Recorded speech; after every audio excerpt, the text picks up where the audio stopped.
Yes, अब आप लोग सीख चुके हैं types of accounts according to traditional approach and according to modern approach. अब थोड़ा उसका प्रैक्टिस हो जाए और थोड़ा उससे एक स्टेप आगे चलते हैं। अब हमको ये पहचानना है बेटा ट्रेडिशनल और मॉडर्न अप्रोच के हिसाब से, ट्रेडिशनल और मॉडर्न अप्रोच के हिसाब से इन अकाउंट्स की क्या क्या कैटेगरी है।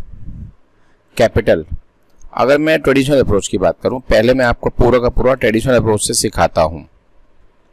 तो capital is personal account from the point of view of traditional approach, क्योंकि ये ऑनर को रिप्रेजेंट करती है। P K sons personal account, Manoj personal account, क्योंकि इनके पीछे कोई ना कोई पर्सन है।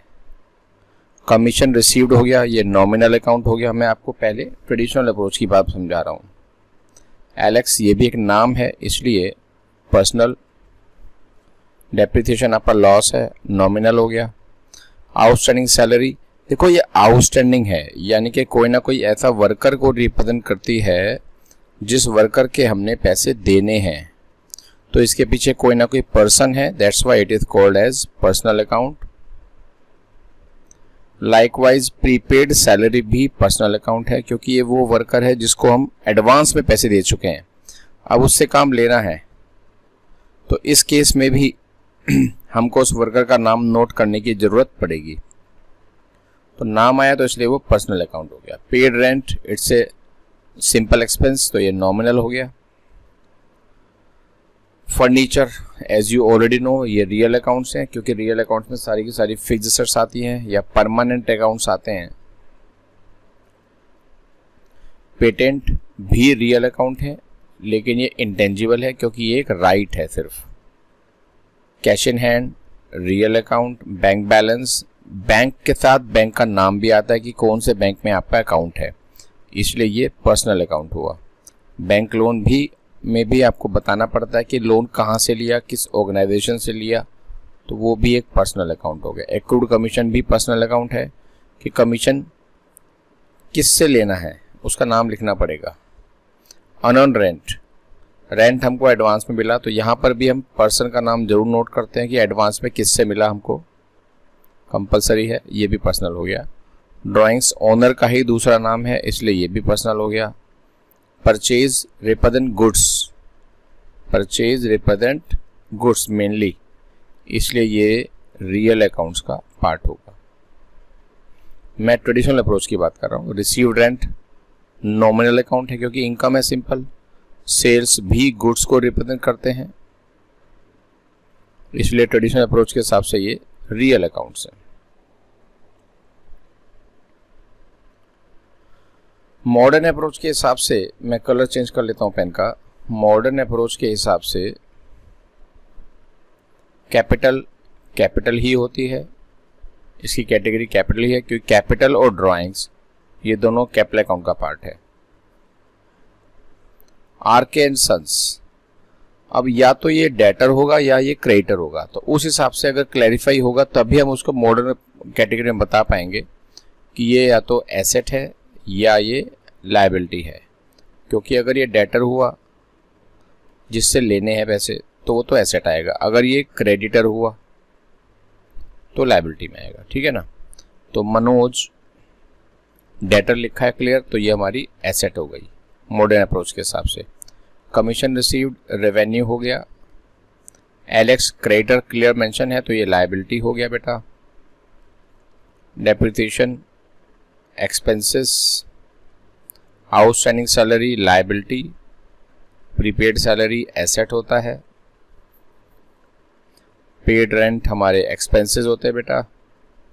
इधर आ जाएं तो ये एसेट्स है, ये एसेट्स है, ये एसेट्स है, ये एसेट्स है, ये लायबिलिटी है क्योंकि कर्जा है, हमने लोन लिया हुआ है।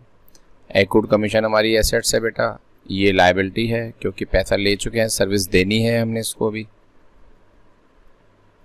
ड्राइंग्स कैपिटल का पार्ट है। परचेजेस को एक्सपेंसेस की कैटेगरी में रखा जाता है मॉडर्न अप्रोच के अंदर। रिसीव्ड रेंट रेवेन्यू का पार्ट है, सेल्स रेवेन्यू का पार्ट है in modern classification of accounts. इसके बाद ट्रांजैक्शंस के ऊपर भी हम प्रैक्टिस करेंगे थोड़ा सा।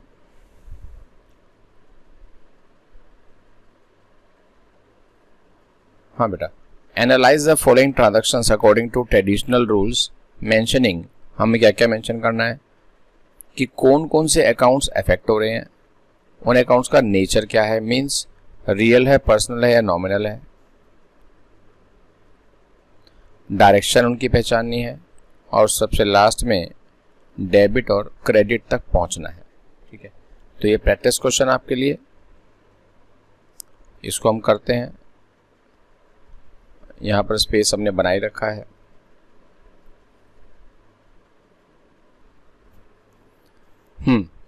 तो इसकी प्रैक्टिस ऑलरेडी आप कर चुके हैं अकाउंट्स पहचानने की, फिर भी एक दो मैं करा देता हूँ। कमेंस बिजनेस विद कैश, इसमें दो अकाउंट्स आ रहे हैं, एक कैश और एक कैपिटल। कैश रियल है, कैपिटल पर्सनल है। रियल में देखते हैं आना और जाना, तो ये कमिंग हो गया, कमिंग चीज़ें डेबिट होती हैं, और कैपिटल पर्सनल, पर्सनल में ये गिवर है, गिवर क्रेडिट होता है। तो इस बेसिस पर आप ये ट्रांजैक्शंस सॉल्व करेंगे बेटा। ठीक है, ये आपके लिए प्रैक्टिस क्वेश्चन हो गया।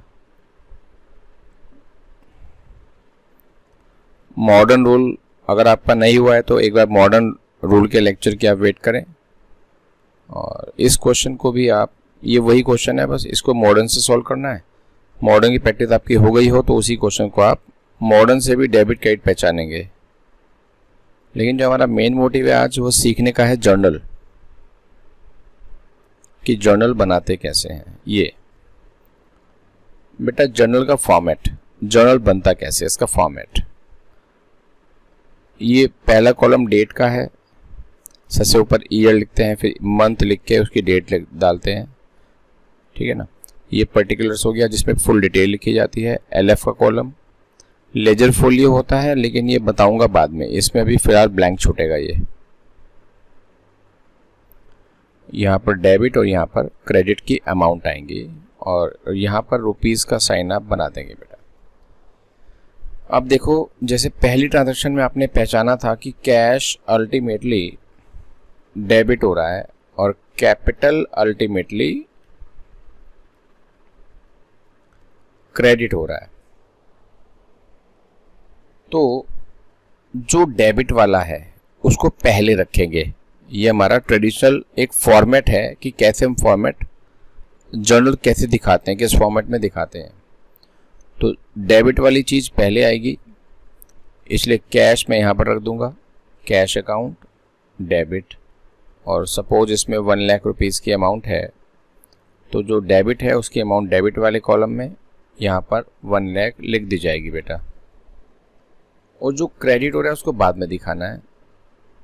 तो टू कैपिटल अकाउंट, तो क्रेडिट है तो उसकी अमाउंट भी क्रेडिट में आएगी। यह नरेशन, नरेशन का मतलब क्या होता है, आपको डिटेल देने की एंट्री में करा क्या, being started business with cash.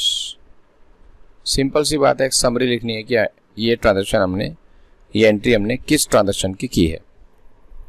तो इस तरीके से जो डेबिट होगा ऊपर, क्रेडिट होगा नीचे, इस तरह से आपको एंट्रीज दिखानी है। ठीक है,